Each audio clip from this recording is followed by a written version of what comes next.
Hola, ¿qué tal? Buenas tardes. Bienvenidos un jueves a Sin Trincheras. En el programa de hoy hablaremos de la Constitución de 1978 y sus posibles reformas. Antes de nada, recordad que podéis escribir en nuestro chat en directo dejándole preguntas a nuestros participantes, así como vuestra opinión. Darle a me gusta y suscribir al canal. Es algo bastante importante. Ahora sí, hablando del tema que nos ocupa, de la Constitución española.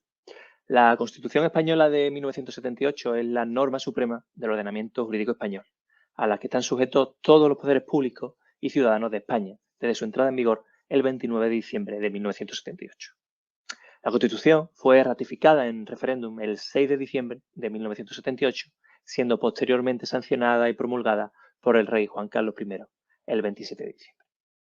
La promulgación de la Constitución implicó la culminación de la llamada transición a la democracia, que tuvo lugar como consecuencia de la muerte el 20 de noviembre de 1975 del anterior jefe del Estado, el dictador General Franco, precipitando una serie de acontecimientos políticos e históricos que transformaron el anterior régimen dictatorial en un Estado social y democrático de derecho que propugna como valores superiores del ordenamiento jurídico la libertad, la justicia, la igualdad y el pluralismo político, tal y como proclama el artículo primero de la Constitución. Está claro que tras 43 años de vigencia hay nuevos retos a los que la Constitución no hace frente, y otros temas como la preferencia del varón a la mujer en la sucesión al trono, por no hablar ya del cuestionamiento en sí mismo del quién debe ostentar la jefatura del Estado, y también otros temas como el modelo territorial. Son temas que están sobre la mesa. Pero ¿es necesaria reformar la Constitución? ¿O cualquier modificación podría acabar con la segunda Constitución más longeva de la historia de España? Según el CIS de septiembre de 2018, el 69,6% de los españoles cree necesaria reformarla frente a un 14,9% que cree que no es necesario. Pero, ¿tú qué crees? ¿Es necesario o no modificar la Constitución? Empezamos.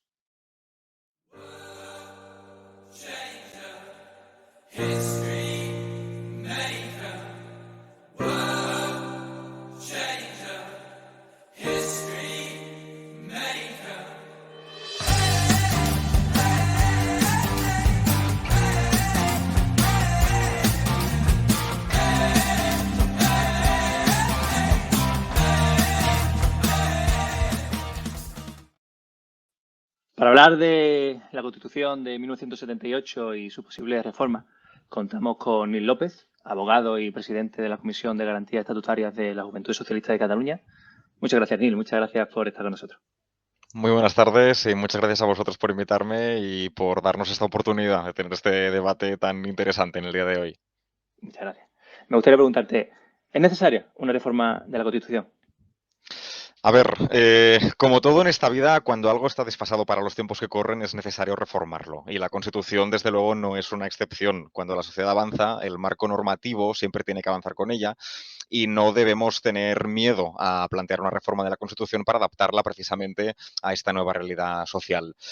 Yo creo que el debate sobre la reforma constitucional debe abrirse y agradezco este espacio de hoy porque nos permite también aportar nuestro granito de arena en esta gesta, pero ojo, que pretendamos una reforma de la Carta Magna no significa que tenga que ser mañana ni que tenga que ser la semana que viene. Para poder hacer una buena reforma constitucional es necesario generar un consenso público y social y esto no se hace desde luego de la noche a la mañana, ya no tanto por la dificultad que suponen las mayorías reforzadas y superreforzadas que exige los mecanismos de reforma de la Constitución, sino también por la trascendencia del propio hecho.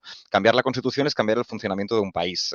Por ello debe haber un debate público en profundidad que huya de la inmediatez y del verso fácil y muchas veces demagógico en la que parece que a veces estanca la política, sobre todo en muchas ocasiones. Por lo tanto, hay que ponerse manos a la obra para construir estos consensos, como ya se hizo en el año 78, como comentabas, para la aprobación de la Constitución española vigente, en la que Santiago Carrillo votaba con Manuel Fraga. Me entristece pensar que algo así hoy, con los discursos salvajes de muchos grupos políticos, es impensable, pero como soy optimista, también quiero pensar que esta situación acabará colapsando y abrirá la puerta a una nueva etapa de concordia que mire más por la ciudadanía que por los intereses partidistas. De acuerdo, Nil. Muchas gracias. Seguimos con Andrés Dueñas, doctor de Derecho por la Universidad de Valladolid, máster en Derecho Constitucional del Centro de Estudios Políticos, y Constitucionales de Madrid y especialista en Justicia Constitucional por la Universidad de Castilla-La Mancha. Buenas tardes, Andrés. Muchas gracias por estar esta tarde con nosotros.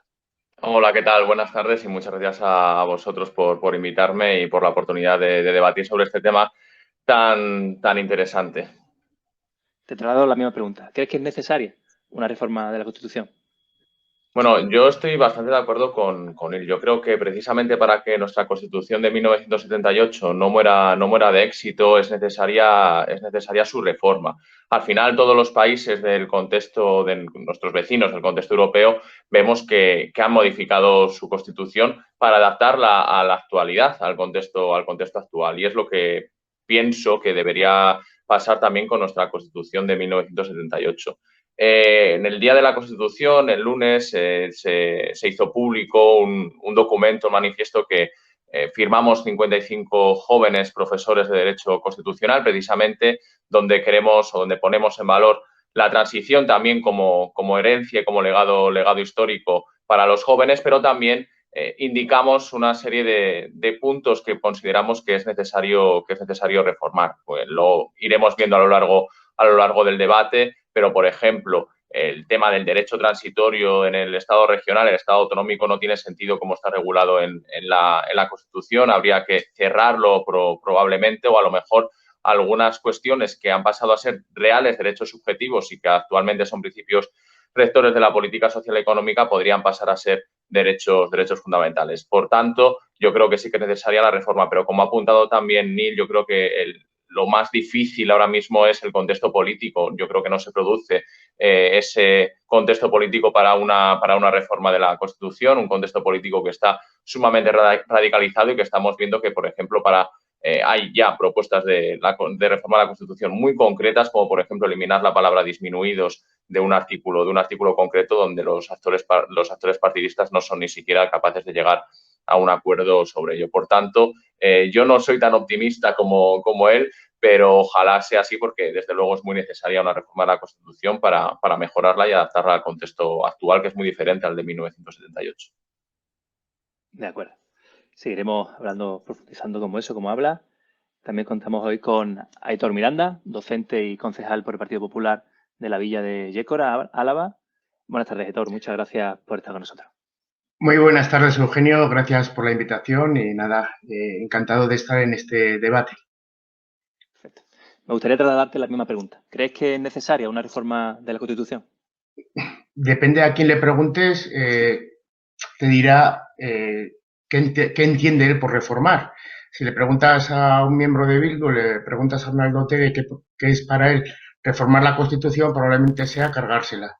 Es decir, vuelta a empezar de cero y no sirve nada de lo que, o poco de lo que hay en ella.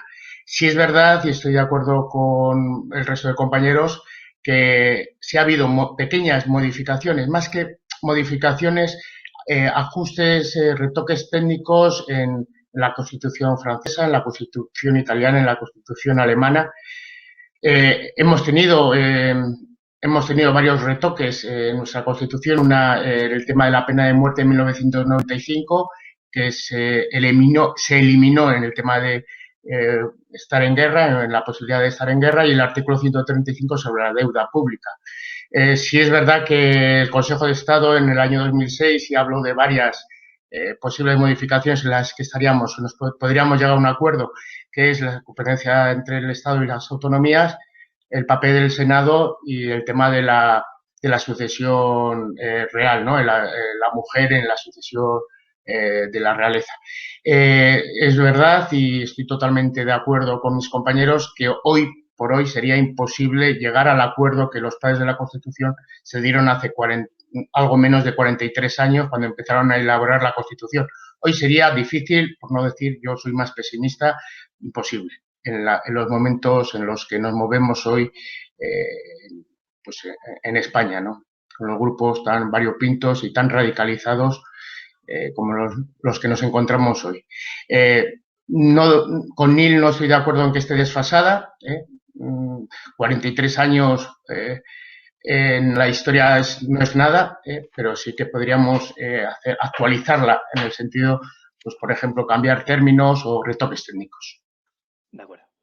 seguiremos avanzando en el debate. Si os parece, abro el debate a los tres. Antes de empezar, bueno, con el guión que tenemos previsto, no sé si me ha parecido ver a Andrés como negando con la cabeza lo que comentaba Aitor en alguna caso. No sé si quieres interpelarlo antes de abrir el debate al resto de temas o por puntualizar algo o no. Sí, bueno, Aitor ha Corrígeme, comentado Andrés, corrígeme, que no soy experto en Aitor ha esto. comentado que en el resto de países europeos ha habido retoques técnicos. Eso no es verdad. En el resto de países europeos las reformas de la Constitución no han sido meros retoques técnicos, han sido reformas incluso de calado. Por poner un ejemplo muy reciente, que ahora mismo estoy en Italia, estoy dando clases aquí en la Universidad de Verona durante esta semana, y la última reforma de la Constitución en Italia ha tenido que ver con la disminución del número de parlamentarios en su país y con otras cuestiones también que afectan, por ejemplo, a aforamientos de los diputados. Eso no es un retoque técnico. Eso requiere de un debate en la sociedad que se está dando ya en la sociedad española y que, sin embargo, luego no, los actores partidistas, aquí sois vosotros los actores partidistas, yo soy docente, no son capaces de trasladarlo o no son capaces de ponerse de acuerdo en las instituciones, en el Parlamento. Por tanto, no es verdad que haya habido meros retoques técnicos en el resto de constituciones, y además las dos reformas de la Constitución que hemos tenido en nuestro país no han sido tampoco meros retoques técnicos. El tema de la pena de muerte no ha sido reformado por la Constitución lo sigue manteniendo. Lo único que en España no hay pena de muerte porque nos hemos firmado, hemos ratificado el protocolo número 13 del Convenio Europeo de Derechos Humanos que lo deroga como tal, y luego las dos reformas de la Constitución que han venido por cuestiones que tienen que ver con la Unión Europea, no porque haya habido un proceso de debate en la sociedad española, no son meros retoques tampoco, como por ejemplo el reconocimiento del sufragio pasivo a los ciudadanos europeos en las elecciones locales o la sostenibilidad o la capacidad la no capacidad de endeudamiento del artículo 135. Yo creo que no son retoques técnicos, son reformas de mucho calado en nuestra Constitución española y yo creo que se necesitan de otras, precisamente no porque esté desfasada, sino para mejorarla, que yo creo que es la clave. De acuerdo. ¿Te parece ya? ¿Quieres retocar algo más, Aitor, o vamos ya? No. De acuerdo. Pues si os parece, empezar con Neil. Neil, me gustaría introducir, ¿crees que se cumple la Constitución española? Si artículos tales como el 31, que habla del sistema tributario justo, inspirado en los principios de igualdad y progresividad, o el 47, donde habla con el derecho a una vivienda digna de los ciudadanos españoles, ¿se cumple hoy en día en España? Hombre, yo no creo que esté en condiciones de contestarte si se cumple o no se cumple la Constitución en España. Lo que sí que te puedo decir es que en España debe cumplirse la Constitución porque es la Carta Magna que establece nuestro país como un Estado social y democrático de derecho. Dicho de otra manera, sin el cumplimiento de la Constitución no tenemos ni un Estado social, ni democrático, ni de derecho. ¿Y por qué necesitamos garantizar estos principios de la Constitución? Pues básicamente porque es lo que nos permite vivir en esta sociedad democrática en la que nadie debe estar por encima de nadie, ya que por encima de todo está la ley. Y es precisamente el cumplimiento y el respeto a la ley lo que nos garantiza ser libres e iguales como ciudadanos. Y ya más concretamente... ¿Verdad? Dime. Me gusta concretarte más. O sea, los políticos han articulado leyes para hacer efectivos estos derechos que proclama la Constitución, tanto el derecho a la vivienda digna como, digamos, un sistema tributario que sea progresivo. Claro, partiendo de la base de que yo formo parte de un partido político, mi respuesta desde luego estará sesgada. Y de la misma manera que antes Aitor estaba comentando de ¿es necesaria una reforma de la Constitución? Hombre, pues si se lo preguntas a una persona de Bildu, si se lo preguntas a una persona del Partido Popular, de Vox, del partido que sea, pues desde luego tendrá opiniones distintas. Y respecto de lo que es el desarrollo o legislativo de normativa o directamente la creación de normativa que debe acomodarse a estos estándares de la Constitución y más en concreto pues el artículo 31 y el artículo 47, pues, a ver, en primer lugar, respecto de lo que es el artículo 31, de este reconocimiento del deber de contribución al sostenimiento del gasto público de acuerdo con estos criterios de capacidad económica en un sistema tributario que sea justo y que esté inspirado en los principios de igualdad y progresividad. La Constitución española contempla la necesidad de que exista un marco tributario en el que se regulen unos impuestos que cumplan con estos criterios de capacidad económica y progresividad. Luego son las normativas reguladoras de los tributos las que deben ajustarse a estos extremos. recientemente, por ejemplo, para poner un ejemplo así reciente, hemos visto que se ha declarado la nulidad por inconstitucional del impuesto sobre el incremento del valor de terrenos de naturaleza urbana, que es un nombre muy largo para decir que es lo que antes se conocía como la plusvalía, ¿no? Este impuesto de cuando estás heredando, cuando estás transmitiendo un bien inmueble, pues se tiene que pagar esta parte correspondiente a este valor que ha tenido este inmueble. Claro, al entender que el sistema de cálculo que se estaba siguiendo hasta ahora no era el correcto, por lo tanto, digamos que se estaban quebrantando estos principios, se ha declarado inconstitucional. Otra cuestión es que podamos entrar a debatir si otros tipos impositivos, y pienso en los más polémicos, como pueden ser ya el impuesto de sucesiones o el impuesto de patrimonio, que siempre dan lugar a grandes debates políticos, donde se visibilizan mucho estos extremos más de derecha e izquierda ideológica, si ese tipo de regulaciones tributarias se acomodan también a estos criterios. Y las opiniones que podemos tener son muy diversas, ya no por el hecho imponible en sí, sino por los principios que inspiran estos tributos. Y ya para ir terminando, que no me quiero alargar tampoco mucho, comentabas también el tema del artículo 47, que es este principio rector de la economía social y económica, que no es un derecho fundamental en sí mismo, porque no se halla dentro de los derechos fundamentales regulados en la Constitución, y que comporta que sean, es decir, es una indicación, esto lo podrá explicar muchísimo mejor Andrés Dueñas, pero bueno, al fin y al cabo no deja de ser una inspiración que debe seguir la dirección política de un país. Entonces, en el momento en el cual se está promoviendo el derecho a la vivienda digna para todos los españoles, no se está garantizando una casa, una vivienda digna a todos los españoles, porque si fuera un derecho fundamental, como ciudadano que no puedo acceder a una vivienda, podría ir al Tribunal Constitucional por la vía del recurso de amparo, decir, oiga, yo tengo derecho a una casa, deme una casa. Entonces, esto no es así. A veces también los debates públicos, y sobre todo en Twitter, puede verse que se incurre un poco en este error. No, es que tenemos el derecho a la vivienda digna, sí, pero esto no deja de ser algo que inspira o que debe inspirar la actuación propia de los poderes públicos para garantizar o para poder promover la garantía de que todos los ciudadanos tengan derecho a una vivienda. Entonces, ¿se cumple la Constitución actualmente? La Constitución debe cumplirse. Vale. Seguimos con Andrés Dueña. Te traslado la misma pregunta. ¿Crees que cumpliéndose la Constitución los poderes públicos hacen porque artículos como el 31, el 47 se vean, digamos, más efectivos, más o no? Claro, aquí el problema efectivamente, por ejemplo, yo creo que es un ejemplo de que se tiene que reformar la Constitución, es que hay algunos principios rectores, como bien ha dicho Neil, que están redactados como si fueran derechos subjetivos. El ejemplo más claro es el derecho a la vivienda, que no es un derecho como tal, sino que es un principio rector de la política social y económica de nuestro país. Artículo 47, no es un derecho fundamental como tal. Por tanto, desde luego, yo creo que al menos la redacción de podríamos debatir si este artículo debe convertirse en un derecho subjetivo efectivamente o modificar la redacción para que la ciudadanía no se lleve a equívocos, en primer lugar. Luego también sobre la vivienda podríamos hablar muchísimo, pero también nos tendríamos que preguntar si España cumple los estándares internacionales en materia de vivienda digna que marca Naciones Unidas y otros organismos que han llamado la atención en varias ocasiones a España. Pero bueno, ese es otro debate que se sale un poquito de esto.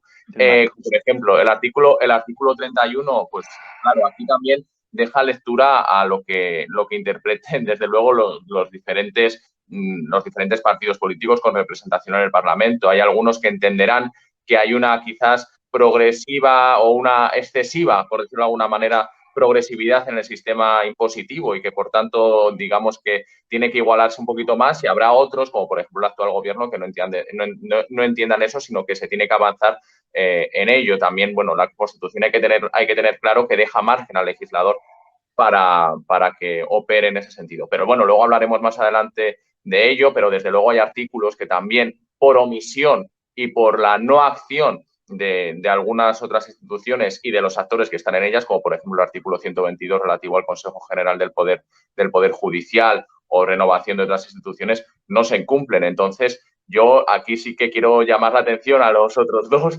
ponentes de que creo que antes de llamar la atención sobre o decir que hay que reformar la Constitución, que si está anticuada o no está anticuada, quizás deberían ponerse manos a la obra para tratar de llegar a acuerdos y que se cumpla la Constitución, por ejemplo, el artículo 122 u otros en torno a la renovación, porque si no, podemos caer en una crisis muy importante, y yo creo que existe en España una crisis institucional muy importante, y que al final los ciudadanos dejen de creer en las instituciones y que vaya más allá la crisis de la representación que la que estamos viviendo prácticamente desde el año 2015. De acuerdo. Y acabo con Aitor. Aitor, ¿crees que se cumple la Constitución, que estos artículos 31 y 47 son efectivos o no? Estoy con Neil. Si no se cumplen, que se cumplan, ¿no? La Constitución está para cumplirse.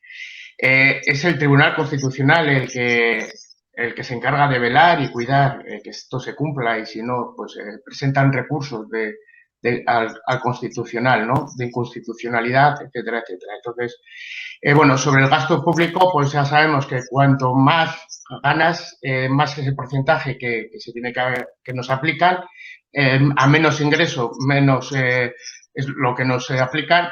Pero yo quería hacer un poquito de referencia a las grandes fortunas, ¿no? Que las grandes fortunas son los que menos sufren porque se pueden marchar al extranjero o pueden tener sociedades donde invertir ese dinero, ¿no? Siempre sufrimos las clases medias. Los que más sufrimos somos las clases medias, y eso, pues hombre, la solución yo no creo que sea llenarnos y cargarnos de impuestos, sino de favorecer. Bueno, sobre el artículo 47, los principios rectores de la política social y económica, lógicamente, no están en los derechos fundamentales, estaría en un tercer estadio, ¿verdad?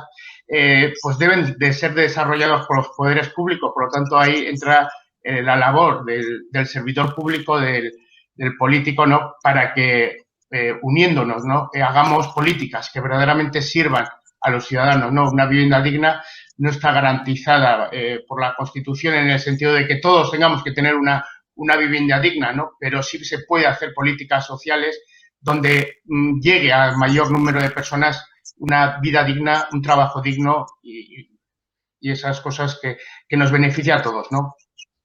Perdona, Aitor, o sea, que me está metiendo la cabeza el tema de políticas de vivienda digna y tal, el tema casos como con la venta de viviendas sociales y tal que pasó aquí justamente en Madrid, o el tema, o sea, ¿crees que esas políticas hacen valer la Constitución o van en contra de la dirección marcada por la Constitución? Hombre, yo diría que todo lo que pueda ayudar, sin que haya un lucro detrás, todo lo que pueda ayudar a favorecer políticas sociales para, sobre todo, pues la gente de clase media, gente joven, que no podrían de otra manera llegar a adquirir un alquiler o una vivienda en propiedad, pues sería lo correcto, ¿no? Y eso yo creo que los políticos tenemos que, bueno, ponernos de acuerdo, los dos grandes partidos, dejar un poco de lado nuestras diferencias y bueno, y aunarnos en ese sentido a servir, ¿no? Al bien común de todos nuestros ciudadanos. De acuerdo. ¿Te parece? Voy a un poquito un paso adelante. Me gustaría hablar del modelo territorial, ¿no? Si te parece, voy a empezar por Neil López.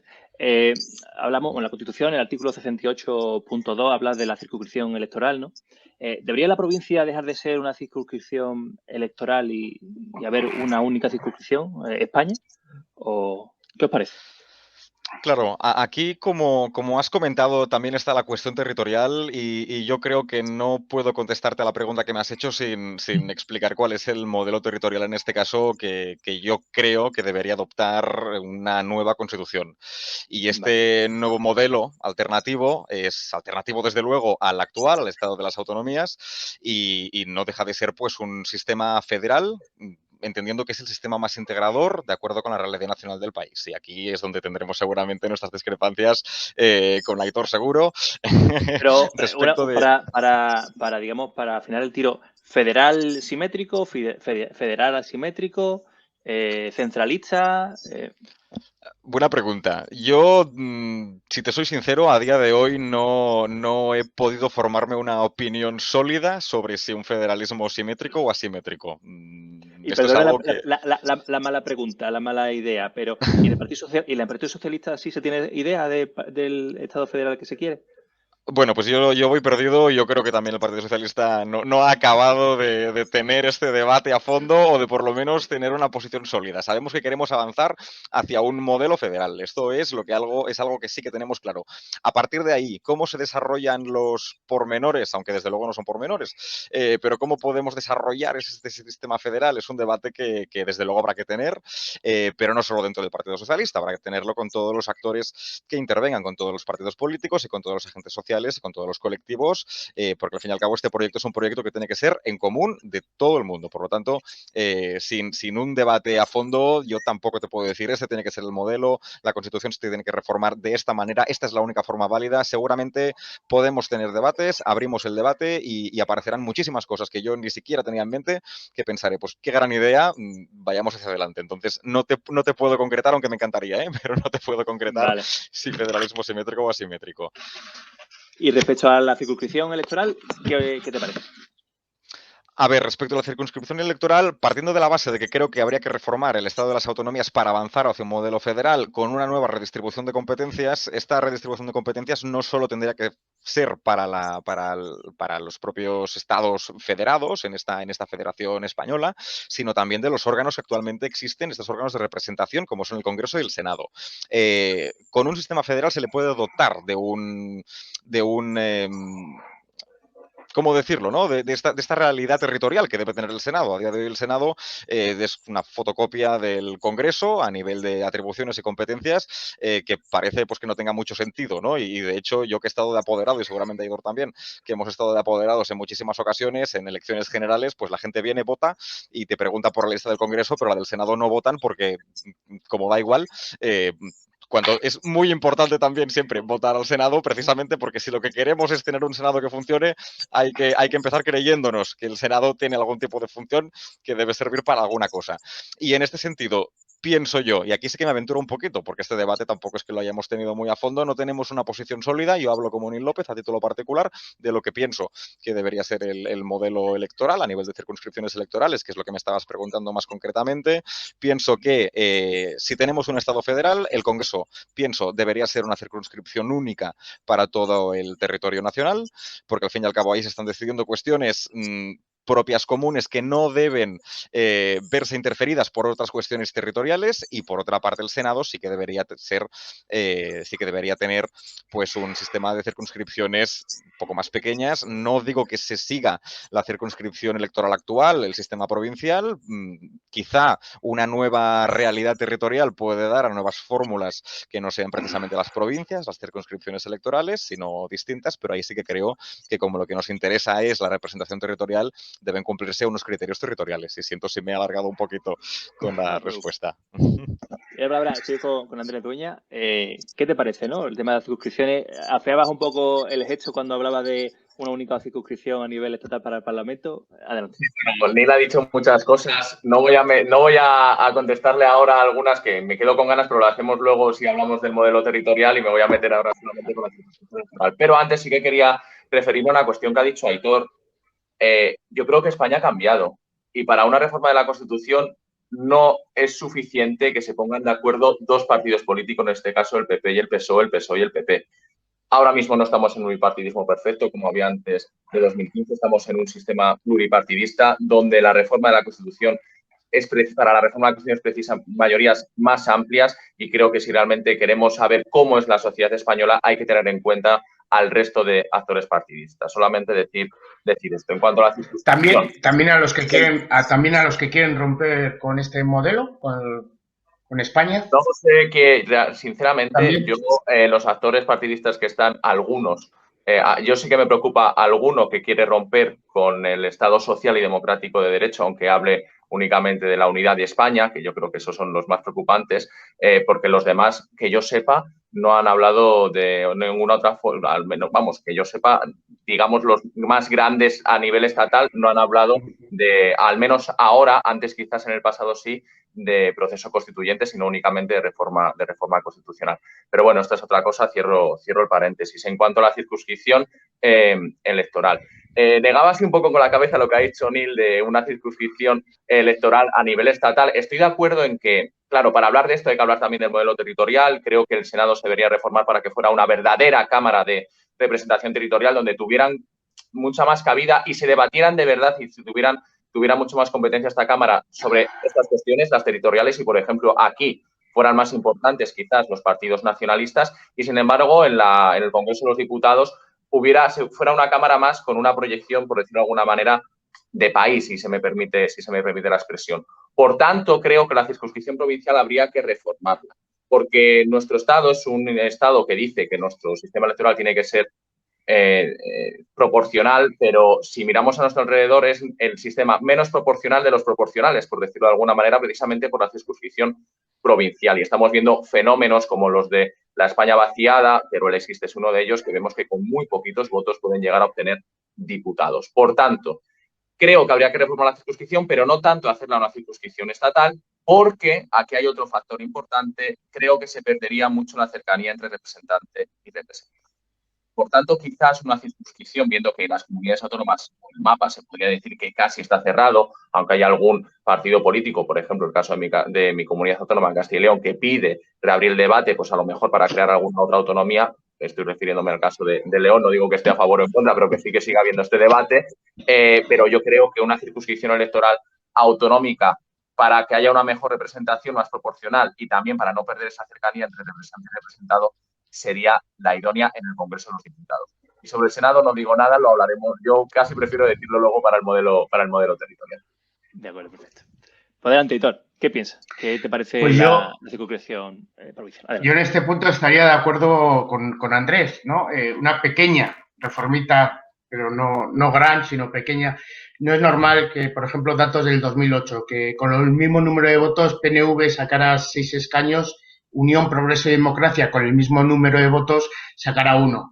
O en Cataluña, Convergencia y Unión con 780.000 votos, 10 escaños, Izquierda Unida, 2, ¿no? Hay una desproporción o por esto, ¿no? Por la circunscripción electoral, ¿no? Es decir, luego a la hora de debatir temas de calado nacional, claro, al final un grupo o un número determinado de personas de una comunidad autónoma tienen tanto casi peso como cualquier otro grupo, ¿no?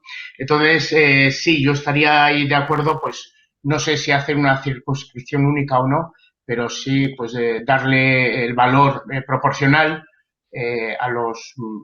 lógicamente, los grupos tienen que representan a realidades, a autonomías concretas con sus peculiaridades, tienen que estar representados, no sé si de la misma manera, con la fuerza como la que están ahora representadas en el Parlamento, por poner un ejemplo.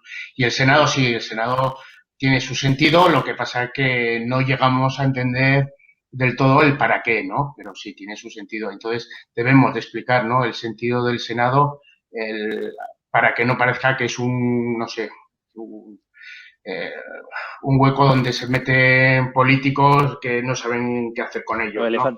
elefantes políticos. Yo quería preguntarte respecto a eso, Aitor, que estabas comentando el tema de la sobrerepresentación de algunos partidos regionalistas, nacionalistas. ¿Crees que también hay cierta redimensión de los dos grandes tradicionalmente partidos políticos, tanto PP como PSOE? También es un mal de este, digamos, esquema o sistema de circunscripciones provinciales. Sí, al final todos nos hemos beneficiado, ¿eh? Todos los partidos, los dos grandes partidos nos hemos beneficiado de esto, ¿no? Es decir, que al final, a la hora de las mayorías absolutas para gobernar, por lo menos en lo que afecta al Partido Popular, ¿no? Es tan difícil gobernar sin mayorías absolutas, sumando, ¿no? Una mayoría absoluta, sí nos hemos beneficiado de estos, pero bueno, creo que no debería de ser. Y ahora que la realidad es distinta, que ya Andrés, no hablamos de bipartidismo, pues que va a haber un abanico más amplio, ¿no? Pues que no haya que, bueno, contar como se está contando, por ejemplo, en estos mismos momentos, con ese peso de esos nacionalismos, pequeños grupos que hacen, bueno, pues que un gobierno vaya hacia un lado, vaya hacia otro, para contentar a estos grupos minoritarios. Seguimos siguiendo hablando del tema del modelo territorial, ¿no? Antes, previamente a entrar al debate, ¿no? Estamos hablando de la disposición transitoria cuarta, ¿no? De la posibilidad de la acción entre País Vasco y Navarra. ¿Qué ¿Qué os parece, no? Este tipo de disposiciones en la Constitución, ¿han de modificarse? ¿Tienen sentido? ¿No tienen sentido hoy en día? Adelante, Nick. Hombre, no tengo una opinión yo formada respecto sobre la disposición transitoria cuarta. Yo no sé si sería igual conveniente que igual Andrés nos pudiera ilustrar un poquito Venga, si os sobre parece, esta cuestión y a partir de ahí empezamos. pues ya a ver qué De podemos acuerdo. decir. Adelante, Andrés, si te parece. A ver, has preguntado directamente por esta disposición transitoria cuarta, pero antes de entrar a ello, bueno, si quieres contesto a esto y luego ya me meto un poco en el tema del modelo territorial. Habla de modelo territorial. Es que me gusta tanto esa disposición cuarta, porque estaba pensando antes, digo, quería introducirla, pero por favor, contextualízala en el modelo territorial y acaba con eso. Perfecto. A ver, hay que tener en cuenta, y yo creo que aquí sí que hace falta una reforma de la Constitución. Nuestro constituyente, cuando ordena nuestro modelo territorial, no sabe si todo el territorio va a convertirse finalmente en comunidades autónomas o no. Y es gracias a los primeros acuerdos políticos, los acuerdos territoriales autonómicos entre la UCD y el PSOE, que hace que efectivamente esto sea así. Por tanto, vemos que, claro, el modelo ha cambiado y yo creo que no hay discusión de que nuestro Estado, y es una cosa creo que tenemos muy buena, es un Estado con descentralización territorial política. Y además sí que permitidme que diga una cosa. Hoy se cumple 90 años de la aprobación de la Constitución de la Segunda República Española. Yo creo que aquí sí que hay que poner en valor, y lo digo como constitucionalista, el modelo que inició la Segunda República, porque es el primer modelo regional que se inauguró con nuestra Constitución republicana en todo el mundo, que luego ha servido de referencia, por ejemplo, a países como Italia, Portugal y nuestra propia Constitución. Yo creo que lo bueno de esto es que hace que nuestro país pueda ser asimétrico en cuanto a si hay alguna región, comunidad autónoma en este caso, que quiera mayor competencias, las pueda tener. Pero es cierto que al final nuestro estado de las autonomías, como ha dicho algún autor, es un estado jurisdiccional autonómico. Es decir, es tan complejo, por ejemplo, la distribución de competencias, donde única y exclusivamente se cierran las competencias exclusivas del Estado, algunas de ellas incluso se pueden transferir y no se habla o no se cierra las competencias del modelo autonómico, que el Tribunal Constitucional ha sido un actor muy importante. Y yo creo que el Tribunal Constitucional no debería ser tan importante. Por tanto, yo creo que aquí habría que quizás cerrarlo un poco. Ya no sé si hacer un Estado federal asimétrico. Yo lo que sí que creo es que a lo mejor hay lugares donde tienen un sentimiento mayor de autogobierno que otros y se les debería dar la oportunidad de tener precisamente más competencias. Y en torno al modelo territorial, desde luego, aquí sí que se tiene que hablar del Senado. El Senado actualmente tiene competencias muy importantes. Lo hemos visto, por ejemplo, con la crisis de Cataluña con el artículo 155 de la Constitución. La única Cámara que tiene potestad para esto es el Senado, pero quitando esta y alguna otra, como también puede ser la propia reforma de la Constitución, estamos en un bicameralismo imperfecto. Yo creo, y aquí de nuevo os interpelo tanto a Nil como a Aitor, a que os creáis los partidos políticos de verdad que el Senado es una Cámara de representación territorial y no una Cámara exactamente igual que el Congreso de los Diputados. Yo creo que no pasaría nada porque a lo mejor los senadores del PP, del PSOE, de cualquier otro partido en Cataluña votasen una cosa diferente a los de Extremadura, porque a lo mejor están representando intereses diversos, no los intereses de partido. Sin embargo, esto no sucede. Y desde luego, ya que nuestro Estado es un Estado territorialmente descentralizado, el Senado, aquí sí la circunscripción debería cambiar, debería ser una representación efectivamente de las comunidades autónomas, no de las provincias como es ahora, y dotarlo de competencias propias del modelo territorial, donde también las comunidades autónomas pudieran participar. Por ejemplo, se me ocurre una idea ahora mismo en la Ley Orgánica de Financiación del modelo de nuestro territorio, no participan directamente las comunidades autónomas. Si lo hacen es porque se han arbitrado mecanismos políticos para que lo hagan, pero no se hace. Entonces yo creo que aquí desde luego sí que es muy necesaria una reforma para efectivamente contextualizar lo que ya es, que es un Estado descentralizado territorialmente. Y luego ya por último, disposición transitoria cuarta, que lo has comentado un momentín. Claro, esto también hay que tener en cuenta, y yo aquí quizás sí que me vaya un poco más allá o me ponga un poco técnico. Yo creo que el acuerdo que hay entre las 4 provincias o las 4 territorios forales, que son las 3 provincias vascas y Navarra, es un acuerdo cuasi federal con el Estado.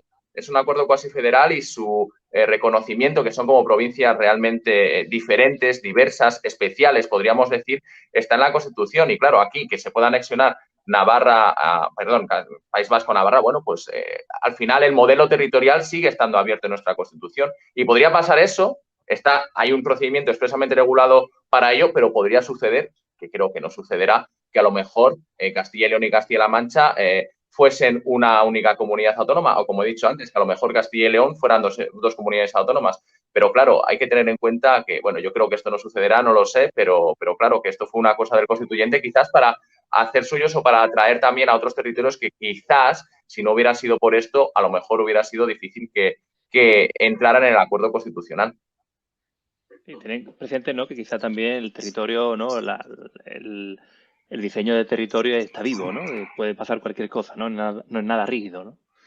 Adelante, Neil. Ya habiendo expresado, Andrés, el tema del modelo territorial, ¿qué opinas sobre...? Sí, yo me acojo a esta necesidad de tener que plasmar estas realidades nacionales porque honestamente pienso que España es una nación de naciones con unas realidades y sus idiosincrasias propias y desde luego...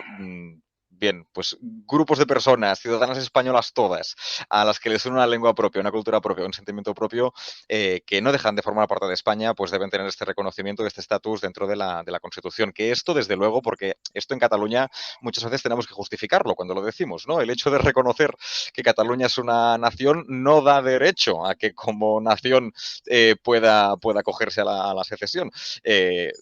No es por eso, pero bueno, hay quien quiere simplificar mucho el debate y directamente asociar una cosa con la otra, ¿no? Pero bueno, no hay que mezclarlo, no hay que simplificar tanto el debate porque el debate es mucho más complejo y mucho más profundo como para poder hacer afirmaciones de este tipo y ala, ya está, problema resuelto. España es una única nación porque no cabe más naciones, porque si no ya empezamos con derechos e independencias. No. Aquí hablamos de un reconocimiento de cultura propia territorial. Los pueblos de España, podríamos hablar de los pueblos de España, si nos molesta un poco hablar de naciones porque nos suena un poquito extraño, pero al fin y al cabo sí que creo que tenemos que avanzar en este modelo, en un modelo que reconozca a España como una nación plural, entender que estas cuestiones, estas idiosincrasias propias son cultura no solo territorial, sino propiamente española y por lo tanto deben gozar de respeto y protección, que de hecho la Constitución española ya reconoce las lenguas propias como cultura propia que debe tener un respeto y un estatus jurídico, ¿no? Y de la misma manera pasa con otras cuestiones. Yo creo que este es el camino. Y creo que el modelo federal precisamente lo que puede hacer es acomodar estas realidades nacionales dentro de esta nación española a la hora de delimitar este nuevo marco territorial. Y si Castilla y León tienen que ser pues dos comunidades autónomas distintas, dos estados federados distintos, si así lo consideran, así se considera dentro de este gran debate constitucional que debe abrirse porque es muy necesario, pues que así sea, siempre y cuando sea precisamente para esto, para poder tener este reconocimiento real y efectivo de la cultura propia de los diferentes territorios y pueblos de España. Neil, perdona que te corte, es que me van a matar porque yo soy vallesoletano y parece que estoy hablando mucho de León, yo no... No, bueno. Como anécdota, pero lo que quiero manifestar es que sí que es cierto que en algunos lugares hay un debate real y esto es porque el modelo territorial en la Constitución no está cerrado, es derecho transitorio. O Andalucía occidental y oriental, o... Sí, Lo digo también, os lo digo como anécdota. Y ya, como me he metido, es que ya el artículo 2 dice que el derecho de autonomía habla de las nacionalidades. Bueno, a lo mejor no se usó el término naciones precisamente pues para que hubiera más consenso, pero nacionalidades y naciones yo creo que viene siendo lo mismo. Perdonad que me haya metido, que haya cortado. Voy a seguir con Aitor. Aitor, España, nación de naciones, España una y no 51. Se puede mejorar el modelo territorial que tenemos. Es un modelo que, bueno, por lo menos en el País Vasco, un modelo territorial que no cause retrasos y sobrecostes en las administraciones, que no haya 4 ventanillas, sino que haya una, que solo la administración, pues cualquier ciudadano que vaya pueda llevarle menos tiempo, ¿no? Que le manden de una ventanilla a otra. El retoque del sistema de la distribución de competencias y las reformas nacionalistas que pretenden los nacionalistas no implica un mayor bienestar social, no nos equivoquemos. Y hablando de las competencias, por ejemplo, quiero traer aquí a este debate el tema de la lengua, ¿no? En Cataluña, lo que ha ocurrido con este niño y su familia, por pedir y exigir el 25% de horas en castellano, ¿no? Es decir, lógicamente las comunidades autónomas tienen sus competencias, habría que ver cuál es el límite o si tendría que haber un límite para que pues competencias tan importantes como educación no recayeran el 100% en manos de comunidades autónomas o de partidos nacionalistas. Antes de dar la Porque, palabra, bueno, sí, tanto a Andrés como a Neil, que tal, me gustaría, porque es un debate que me gusta y me parece muy interesante, ¿no? El tema de las lenguas en España, ¿no? Ha tenido un discurso muy bonito, Neil, ¿no? De la cultura, ¿no? De catalán y tal, como sí, españolas, sí, ¿no? Pero por ¿hay, supuesto. hay un problema lingüístico en España? ¿O no hay un problema lingüístico en España hoy en día, ¿no? Sí, Respecto de a las lenguas imposición. Un, cooficiales o no un cooficiales, problema de oficiales. imposición en el País Vasco y en Cataluña. ¿Crees que hay un problema de imposición? Voy a dar la palabra a Andrés, que ha sido el primero, ¿vale? Y después sigo con Neil, ¿vale? Adelante, Andrés. Yo dos cositas sobre esto. Ha dicho Aitor que el hecho de que a lo mejor alguna comunidad autónoma tenga más competencias que otra no significa mayor bienestar, si no lo he entendido mal. Sí. Niego la mayor. Yo creo que una de las cosas mejores que ha tenido nuestro Estado autonómico es que las competencias en sanidad y en educación sean de las comunidades autónomas y precisamente el Estado del bienestar, quienes lo sostienen en España son las comunidades autónomas. Y esto se hizo gracias a un acuerdo, los acuerdos autonómicos de 1992 entre el Partido Popular y el Partido Socialista, que dijeron que todas las comunidades autónomas tenían que tener la competencia en sanidad y en educación. Y yo creo que en esto no hay debate y que gracias a eso las comunidades autónomas y algunas, digamos, esto ya son cuestiones políticas, se puede decir que lo hacen mejor que otras, pero son quienes están sosteniendo el estado del bienestar y el estado del bienestar en España funciona. ¿Puede funcionar mejor? Sí, pero funciona. Y es gracias a las comunidades autónomas y gracias a que precisamente por eso esas competencias son más cercanas al ciudadano. Y yo creo que eso es una cosa que no se le puede negar al estado de las autonomías. Por ponerte un ejemplo, en educación, en el País Vasco, una persona que vaya, yo qué sé, de Valladolid o de Burgos al País Vasco, luego el tipo de historia que se estudia, una historia sesgada, una historia centrada mucho bueno, pues en una historia muchas veces. Es que yo no vamos a hablar. Eso ya es más cuestión, obviamente, política. Y lo que sí que creo que habrá que arbitrar es quizás mejoras en la coordinación de las comunidades autónomas y en la colaboración, cosa que no está ordenada en la Constitución española. Por tanto, a lo mejor habría que reformar la Constitución española para que estas cuestiones no ocurrieran o que, por ejemplo, bueno, mejorar. Un habitante de Aguilar de Campo, ahora sí que ha habido un acuerdo entre Cantabria y Castilla y León, pero a lo mejor habría que reformar la Constitución para que esto fuera más fácil legalmente hablando. En vez de recorrerse 100 kilómetros hasta Palencia, puede ir al hospital de Reynosa. O los habitantes del Valle del Cieta en Ávila puedan ir a Madrid, etcétera, etcétera. Y esto también es una cuestión de voluntad política de las comunidades autónomas. Pero esto no es porque funcione más el Estado de las autonomías, sino porque no se han arbitrado y no se han regulado los suficientes mecanismos de colaboración y cooperación entre comunidades autónomas entre sí y entre comunidades autónomas y el Estado. ¿De acuerdo? O sea, es otra cuestión diferente. Eso por un lado. Y en cuanto a las lenguas en España, ya esto sí, quizás me voy más allá de lo técnico, pero ya que lo has comentado, pues me gustaría decir mi opinión personal. Yo como castellano parlante y como vallisoletano, me encantaría que en la escuela me dieran una pequeña dosis de catalán, de gallego y de vasco, para entender que esas lenguas también son lenguas españolas y que forman parte de nuestro patrimonio inmaterial como españoles. Me parecería precioso, bonito y seguramente entendería mucho mejor los que dicen también que a lo mejor el idioma que se les está imponiendo hablar es el castellano. Yo creo que aquí hace falta mucho más diálogo entre ciudadanos. Eso que no hay. Yo creo que aquí hace falta mucho más diálogo y yo hace poco estaba en Barcelona, he hablado con amigos, amigas, que, bueno, no sé, yo creo que aquí hace falta escuchar y lo que se está haciendo es escuchar, es simplemente confrontar. A mí me encantaría tener una mínima noción a lo mejor de algún idioma porque seguramente entendería mucho mejor eso. Y me encantaría tenerlo como español. Así de claro, lo digo. Andrés, se nota que no eres vasco y te has tenido que ir a La Rioja para poder trabajar por no tener euskera.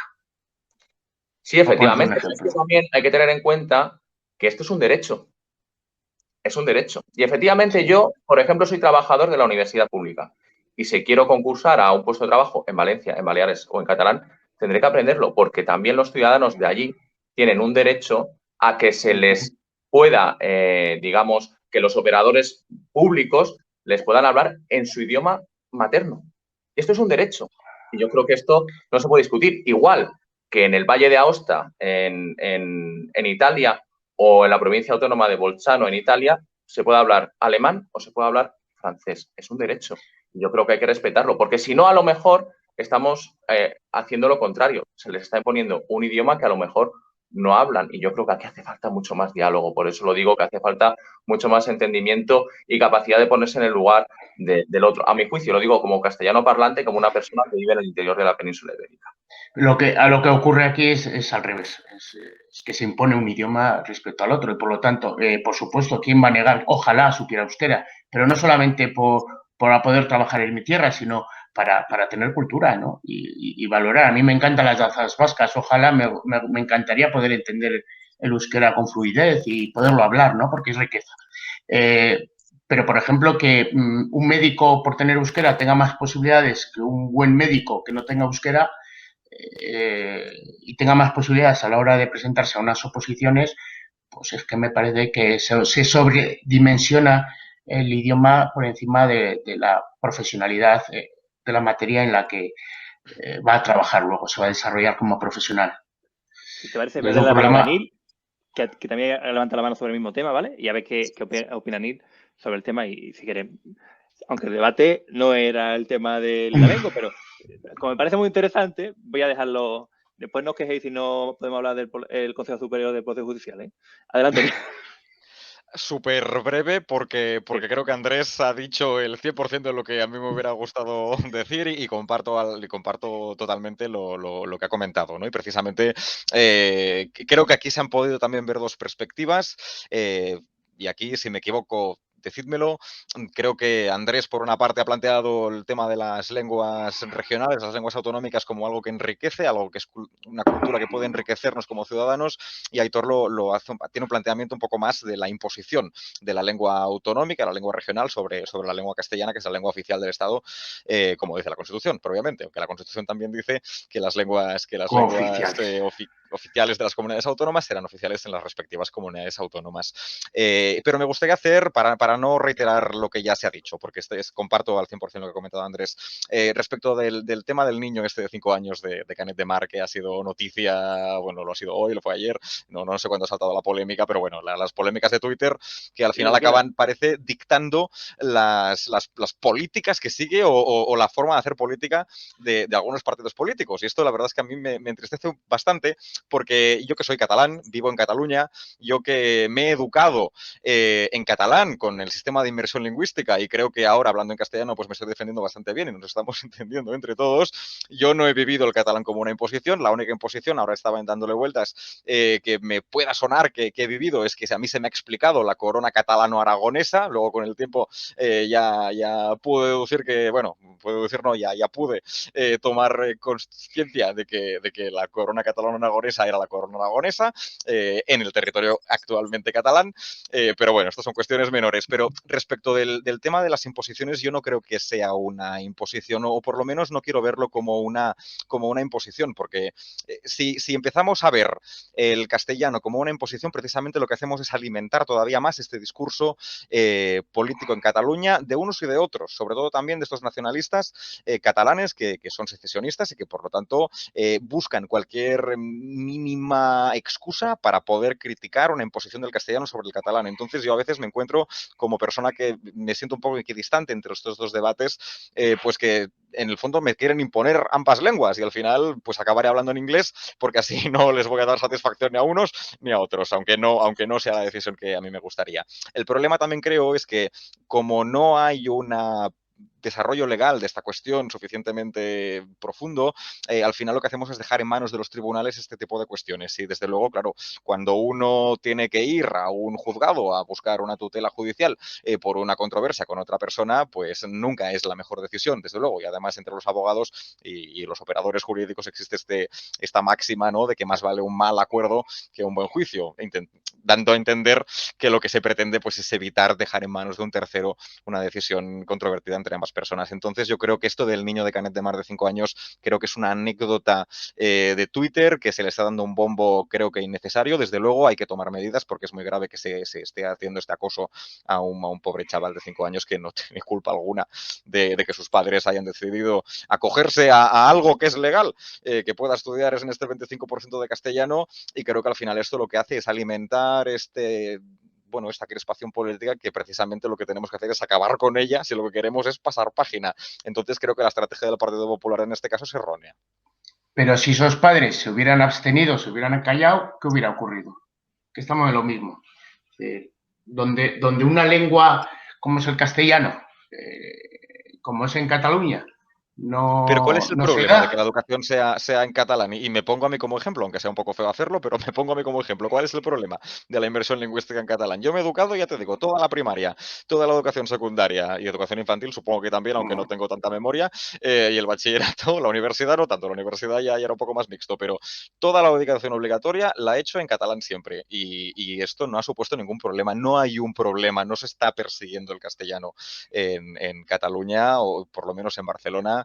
En Barcelona, hablando exclusivamente castellano, tú no tienes ningún tipo de problema. ¿Que te puedes No, encontrar con algún chiflado que va a empezar a parla catalá porque estás a Cataluña? Bueno, pero de estos hay en todas partes y de todos los colores y para todos los motivos. Entonces, fijarnos solo o quedarnos solo mirando este tipo de elementos que van apareciendo, pues es equivocarse un poco de diagnóstico, a mi entender. Si os parece, bueno, hemos visto clara los puntos de vista de cada uno. Me gustaría, porque ya estamos cerca ya de la hora, y por lo menos acabar con el último, bueno, nos quedaría el tema de la jefatura del Estado y el tema del Poder Judicial. No sé por cuál decantarme, pero yo creo que voy a hablar de la jefatura del Estado, la verdad. Me parece muy interesante. En el artículo 57.1 se menciona la preferencia del varón a la mujer en la sucesión en el trono, ¿no? ¿Habría que modificar este punto, creéis? ¿O acabaría siendo un plebiscito entre monarquía o república en España? Si te parece, empiezo contigo, Nick. ¿Vale? Perfecto. Bien, a ver, yo creo que esto es también una cuestión muy concreta de un debate que es bastante más profundo, y creo que más que si el debate tiene que estar en si la preferencia del varón sobre la mujer puede quebrantar algún principio de igualdad, creo recordar que alguna sentencia del Tribunal Constitucional dice que no, porque la Constitución no puede ser inconstitucional porque es la Constitución, algo bastante fácil. Más que entrar en este debate, yo pienso sobre si es necesario. Solamente se Dime. aplicaba, he visto en una sentencia constitucional, solamente se aplicaba a los títulos nobiliarios, no ya al rey propiamente dicho, en la Casa Real. Vale, de acuerdo. En cualquier caso, a mí me gustaría explicaros una cosa. No es que me salga del debate, va muy relacionado, pero antes sí que me gustaría explicaros una cosita. En México los profesores heredan la plaza de sus padres, independientemente de los estudios que hayan cursado. Entonces, el hijo de un profesor tendrá derecho siempre a reclamar una plaza pública de profesor por el mero hecho hereditario. Entonces, yo os lanzo la siguiente pregunta. ¿Confiaríamos la educación de nuestros hijos, sobrinos, nietos a un maestro que solo es maestro por ser hijo de maestro? Por lo menos yo no, ya os anticipo mi respuesta, porque porque espero que quien esté en la enseñanza pública lo esté por su mérito y capacidad, que por cierto, así es como lo indica el artículo 103.3 de la Constitución española, que los poderes públicos o las personas, los funcionarios públicos, los servidores públicos tendrán que estar sometidos a este régimen de mérito y capacidad. Esto se piensa para el caso de las oposiciones. Está claro que para ser jefe del Estado, pues quizá no es necesario hacer oposiciones, pero sí que podemos ver pues que es un papel muy trascendente el de jefe del Estado, y entonces el hecho de confiar a la ciudadanía la jefatura del Estado, que es algo súper importante, creo que es quizás lo más importante que puede hacer un español por su país, pues desde luego tienen que cumplirse unos estándares democráticos que, pues desde luego con la vía hereditaria no se pueden garantizar, ya que los asuntos públicos, la res publicae, es un asunto de toda la ciudadanía y como tal, pues debe existir esta vertiente democrática. Y no se me ocurre forma más democrática de ejercer la jefatura del Estado que siendo elegido precisamente por sufragio para ello y no por tener uno u otro apellido o ser oficialmente, porque aquí también el debate se ha servido, hijo del rey.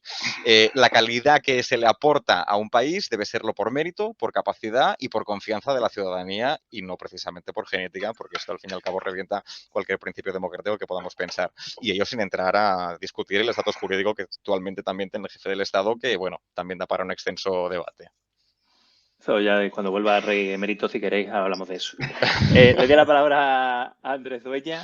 ¿Qué te parece, no? El artículo 57.1. En primer lugar, bueno, sobre el artículo 57.1 es concretamente, yo creo que obviamente sí habría que reformarlo para ya quitar esta preferencia sobre la mujer. O sea que directamente podría decirte esto y me callo, pero no me voy a callar. Sí que querría decir que obviamente nuestro constituyente eligió la monarquía parlamentaria y no hizo un referéndum anterior entre monarquía y república, precisamente por la correlación de fuerzas y también para que un sector, en este caso el sector más a la derecha, pudiera también hacer suya la Constitución.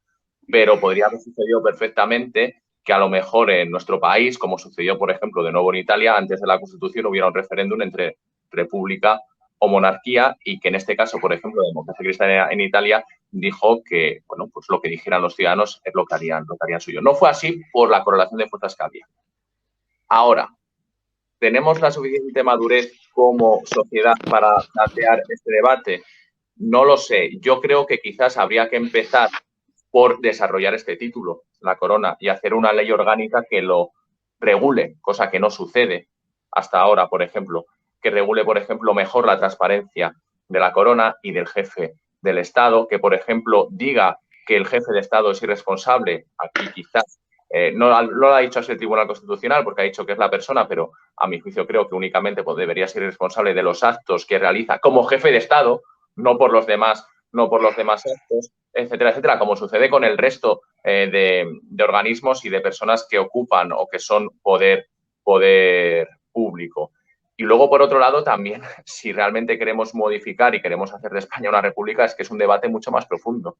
¿Qué tipo de república queremos? ¿Una república presidencialista? Porque nuestro sistema es parlamentario, pero yo creo que no tenemos una mentalidad muy parlamentaria, porque creo que era, no sé si lo decían Nila o Aitor, que habían sido apoderados y que la gente preguntaba por las papeletas del Congreso de los Diputados y en el Senado, más bien preguntan por quién es el candidato a la presidencia del gobierno. Y técnicamente hablando no tenemos un candidato a la presidencia del gobierno. Nosotros cuando votamos no votamos al presidente, votamos a los diputados. Por tanto, yo creo que hasta el día de hoy esta monarquía parlamentaria no ha funcionado del todo mal. Porque si tenemos que ponernos a debatir quién debería ocupar la jefatura de la jefatura de Estado en España, viendo cómo están las cosas, que no somos capaces ni siquiera de renovar el Consejo General del Poder Judicial, pues hombre, a lo mejor sería bastante complicado. Por eso digo que habría que debatirlo y tener sobre todo una mayor conciencia de que nuestro país es una forma de gobierno parlamentaria, que creo que no la tenemos. No la tenemos. Y el titular sobre esto es que creo que hace falta desarrollar la Constitución y hacer una ley orgánica que de verdad regule la monarquía. ¿No te vas a mojar, Andrés? ¿Perdona? A mí no me... ¿No te vas a mojar? Soy republicano, lo digo así, pero también a mí, yo si hubiera un referéndum ahora mismo votaría para que efectivamente el jefe de Estado fuera elegido de manera democrática. Pero dicho esto, lo pongo en relación con todo lo que he dicho antes, desde luego. De acuerdo. Seguimos con Aitor. A mí no me gustaría ser heredero a la corona. Primero porque creo que conlleva mucho sacrificio, mucho esfuerzo, mucha preparación, cosa que no se pide a otras personas. Pero bueno. Me hace muy malo, es que me hace muy malo, Aitor. ¿Tuvo mucha preparación Juan Carlos I para hacerlo? Pues hombre, tendría su preparación. Pero era... Bueno, no quiero ser malo. Hombre, no vamos a ser malos. Bueno, decir que hay repúblicas monárquicas y monarquías que son repúblicas, ¿no? Y hablando sobre el rey, que la monarquía parlamentaria, es una monarquía parlamentaria en España, el rey personifica la unidad y la permanencia del Estado. La figura del rey tan importante en momentos claves y decisivos, ¿no? Como por ejemplo el octubre de 2017 en Cataluña, el golpe fallido de Estado en 1982, situaciones muy concretas. El rey no tiene poder político, es transparente en la gestión, o al menos yo así lo pienso, y Felipe VI yo creo que no es un mal ejemplo, ¿no? De jefe de Estado, ¿no? Lógicamente comparto con Eugenio que hoy sería dificilísimo poner a una persona que fuera jefe de Estado, ¿no? Y porque no somos capaces de ponernos de acuerdo en cosas fundamentales y en cosas casi baladíes para ponernos de acuerdo en ser cabeza del Estado. Y hablando de la República, pues perdonadme, yo no soy republicano, y más porque en España la República la hemos entendido como la hemos entendido. Sí. Yo creo, Héctor, que Nil y Andrés están dudando, ¿eh? Sí, tuvimos una primera república y pasó lo que pasó, tuvimos una segunda república, pasó y lo que pasó, y los que abogan por una tercera república, pues hombre, yo creo que nos llevan un poco por un camino que yo por lo menos no quisiera para mí ni para mis hijos el día de mañana. Adelante, Andrés, venga, que veo que te ha tocado. Debo decirlo, Aitor, y esto lo digo como constitucionalista. ¿Perdón? Y lo digo seriamente, que debo decir una cosa y esto lo digo como constitucionalista y lo digo muy seriamente. Tuvimos una segunda república y pasó lo que pasó. Tuvimos una segunda república y se dio un golpe de Estado contra esa república porque algunos no aceptaron los resultados de unas elecciones democráticas. Y lo digo como constitucionalista porque yo, sea o no sea republicano, me da mucha vergüenza como español que pongan el ejemplo de la Constitución de la Segunda República muchas veces como un ejemplo de norma sumamente avanzada a su tiempo. Por ejemplo, el primer tribunal constitucional de la historia del mundo en tener la competencia en materia de vigilancia de los derechos fundamentales para que se cumplieran fue el Tribunal de Garantías Constitucionales en España. Esto lo saben muy pocos ciudadanos. Sin embargo, te vas a cualquier otro lugar y lo ponen como ejemplo. Yo insisto, estoy ahora mismo en Italia y siempre ponen como ejemplo el Estado regional italiano o estas otras cuestiones. Entonces, hay que tener en cuenta esto y por qué pasó lo que pasó. No es porque la República hiciera unas cosas. De hecho, durante la Segunda República es cierto que había un contexto de crisis política que hay que aprender de ello para que no vuelva a suceder lo mismo, aunque ha habido, digamos, el río ha sonado en algún momento, hace no tanto, en años anteriores, en algún WhatsApp, en algún canal de WhatsApp, para que no vuelva a suceder, pero también poner en valor lo que hizo la Segunda República, que muchas de las cosas que hizo la Segunda República, gracias a ello, lo tenemos hoy en nuestra Constitución de 1978. Así que yo, como constitucionalista, la reivindico todo el rato, ese texto constitucional, porque es en honor a la verdad. Y en esa Segunda República, como había elecciones, hubo un periodo donde gobernó la derecha, donde gobernó la CEDA. Otra cosa era el contexto político, que estaba muy radicalizado, pero fue lo que pasó. Y la Primera República llegó porque no quería ningún rey ser rey en España. Y Amadeo I de Saboya abdicó porque vio que esto era, vamos, una locura, hablando informalmente. Entonces, fue así. Y digamos que la non nata constitución de la Primera República fue, y luego digamos que vino la restauración, pero la revolución democrática de la gloriosa de 1968 yo creo que fue un momento muy bonito en nuestro país que por desgracia no acabó bien de nuevo. Pero vamos, yo creo que los tres momentos de mayor democracia que ha tenido España o que intentos de democracia ha sido la revolución de la gloriosa en 1931 y 1978. Y yo creo que como demócratas esto lo tendríamos que reivindicar y no ponerlo en duda. Pues depende de en quién caiga las manos, en manos de quién caiga la República, ¿no? Será eso, ¿no? Porque en todo hay cosas buenas y hay cosas malas, yo no voy a decir que no, ¿verdad? Podríamos decirlo de un ejemplo y de otro.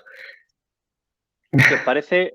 Mira, ya ha pasado la hora, no sé si me parece cortemos aquí, se nos ha quedado el tema del el Consejo General de Poder Judicial. No sé si estaréis dispuestos a un debate en el futuro sobre este tema concreto. Sería estupendo. Si estáis dispuestos, os lo agradezco y adelante. Pero ahora mismo me gustaría que cada uno diera su titular, ¿vale? Si os parece un titular más o menos cortito, 1 minuto, 1 minuto y medio, 2 minutos, como preferáis, ¿vale? Y empezamos con él. Adelante, Neil. Yo lo resumiría de un modo muy sencillo y mi titular sería que no debemos tener miedo al cambio y no debemos tener miedo a los debates, aunque a veces nos puedan hacer cuestionar incluso las cosas que más arraigadas tenemos en nuestro interior. Por lo tanto, no tengamos miedo de los debates. Y es la frase que resumiría un poco también el debate que hemos tenido hoy. Muchísimas gracias, Neil. Sigo con Andrés. Adelante, Andrés. Bueno, yo lo que diría es que debemos sentirnos orgullosos como pueblo español de tener la Constitución que tenemos y de tener esta democracia que ya podríamos decir que no es tan joven, desde luego tiene más de 40 años, pero precisamente como nuestra Constitución hemos visto que es exitosa y para que no muera de éxito es necesario contextualizarla porque desde luego 2021 no es 1978 y para que las nuevas generaciones se sientan también comprendidos en esta Constitución que tenemos es necesaria su reforma para hacerla más contextual a nuestro tiempo y, desde luego, continuar en la senda del éxito que ha tenido hasta ahora. De acuerdo, muchas gracias, Andrés, por participar. Y seguimos con Aitor. Adelante, Aitor. Pues nada y perfecto, la Constitución tampoco, pero muchas de las cuestiones que hemos tratado aquí se podrían solucionar modificando leyes, sin llegar a una reforma de la Constitución y más en los tiempos en los que estamos, ¿no? De tanta división y de tanto radicalismo, ¿no? Quienes plantean modificar la Constitución para solucionar problemas que la Constitución no atañe o no se mete de lleno en ella porque pertenece a los poderes públicos, o es cínico o tiene desconocimiento o ambas de las dos. De acuerdo. Pues muchas gracias, Aitor. Lo dejamos aquí. Lo dicho, muchísimas gracias a los tres. Me ha parecido un debate muy interesante y lo que os decía, os emplazo al debate sobre el Consejo General del Poder Judicial. Y ya que has dado el dato, la verdad, se me había pasado por alto, la verdad, Andrés, pero me gustaría mencionar, ¿no?, en los 90 años de la Constitución de la Segunda República. Así que muchas gracias a los tres por participar y hasta la próxima.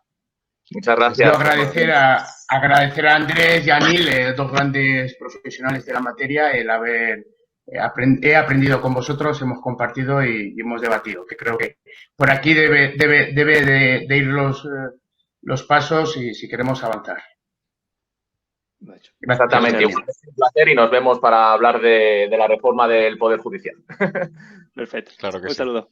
A disponer. Bueno, lo dejamos aquí. Muchas gracias por seguirnos hasta el final. Darle a me gusta y suscribiros al canal, es algo bastante importante. También podéis darle a la campanita de seguirnos en redes sociales, donde subimos contenido diario. Ahí podéis dejar vuestros comentarios, también los vídeos, comentar qué os ha parecido el debate, qué debates queréis que hagamos en el futuro, qué habéis echado en falta en este debate, como por ejemplo, no sé, algo femenina, ¿no? Una opinión femenina en este debate. Y también, bueno, saber que paramos los debates este año. Ya este era el último del 2021. Ya retomaremos en 2022. Así que muchas gracias, salud y hasta el próximo programa.